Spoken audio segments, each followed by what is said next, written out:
Hello everyone. आज का हमारा टॉपिक है समास। समास हम पहले भी कर चुके हैं। आज हम आपको और अच्छे तरीके से समास को समझाएंगे। टॉपिक का नाम क्या है? समास। पहले हम समास की परिभाषा को करते हैं। आप सबने क्या है, समास आपकी बुक्स में है, पढ़ा हुआ है, तो आपको पता है कि जब दो या दो से ज्यादा शब्द मिलकर एक नया शब्द बनाते हैं तो उसे हम क्या कहते हैं? समास कहते हैं। दूसरे शब्दों में शब्दों को संक्षिप्त छोटा रूप देने की प्रक्रिया को हम समास कहते हैं। जैसे कि हमने कोई भी शब्द लिया, कमल नयन। अब ये दो शब्द हैं, कमल और नयन। इन दोनों को इकट्ठा जब हम बोलते हैं कमल नयन, तो ये हमारा समास है। तो हमें पता चला कि समास में क्या है, दो या दो से ज्यादा शब्दों का मेल होता है। दो से अधिक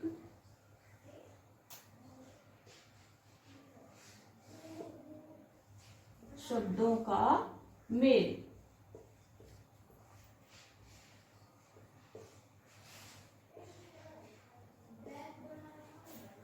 अब आप कहेंगे कि संधि से मिलता जुलता टॉपिक है, पर ध्यान रखिए, संधि में हम कहते हैं कि जहां दो वर्णों का मेल होता है, सिर्फ वर्ण, वहां हम संधि कहते हैं। लेकिन यहाँ पर वर्ण नहीं, शब्दों का मेल हो रहा है, इसलिए हम इसको समास कहते हैं।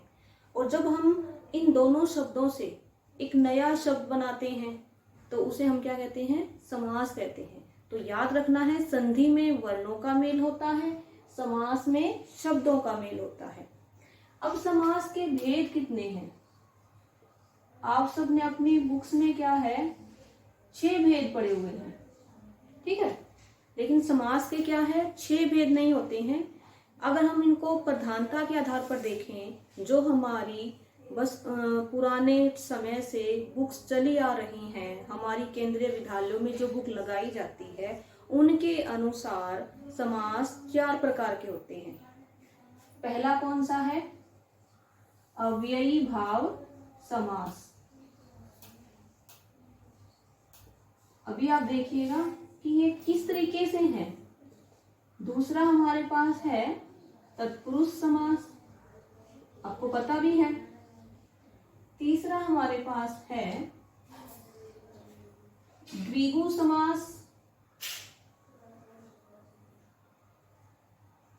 द्वंद्व, द्विगु नहीं द्वंद्व, ठीक है। और चौथा हमारे पास है बहुव्रीहि समास। अब आप कहेंगे कि 2 समास और भी हैं।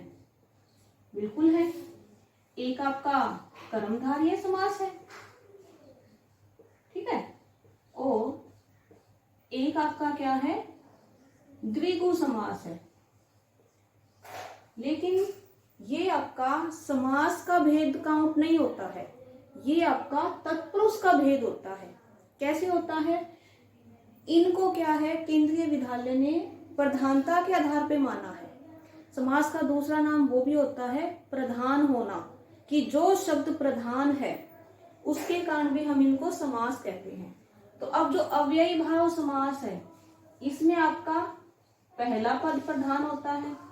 प्रधान का मतलब ये है कि जो 2 शब्द हैं आपके पास, उनमें से एक जो शब्द है वो दूसरे से ज्यादा वैल्यू रखता है। वैल्यू दूसरे की भी है लेकिन उससे कम है जो प्रधान है। तो अव्ययी भाव में पहला पद प्रधान होता है। द्वंद्व समास जो आपका है, इसमें दोनों पद प्रधान होते हैं, ठीक है। बहुव्रीहि है, इसमें कोई अन्य पद प्रधान होता है, ठीक है। और तत्पुरुष जो है, इसमें क्या है, उत्तर पद प्रधान होता है, इसमें उत्तर पद प्रधान होता है। अब प्रधानता के आधार पर ही देखा गया है कि पहला पद भी आ गया, उत्तर पद भी आ गया, दोनों पद भी आ गए, इनके अलावा कोई थर्ड पर्सन है, कोई थर्ड इसका पार्ट है, वो प्रधान दिया गया है, ठीक है। इसलिए कर्मधारय द्विगु को क्या है, हम तत्पुरुष के भेद में मानते हैं, समास का भेद हम नहीं मानते हैं।